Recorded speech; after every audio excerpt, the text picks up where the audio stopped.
Denominación de origen cariñena, ha convertido la Plaza de los Sitios en una nueva ruta de tardeo en Zaragoza.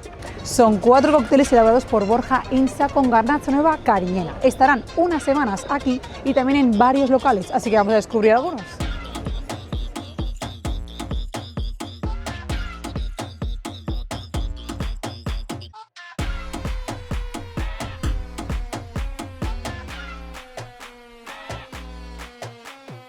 Peach, inspirado en el clásico melocotón al vino aragonés.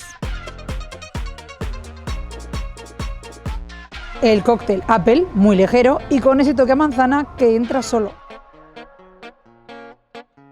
Y vamos con los más diferentes, Berry, fresco y afrutado.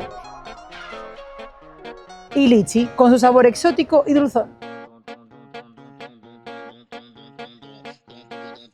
La idea del Plan Ñ es precisamente esta, disfrutar del vino de una manera diferente.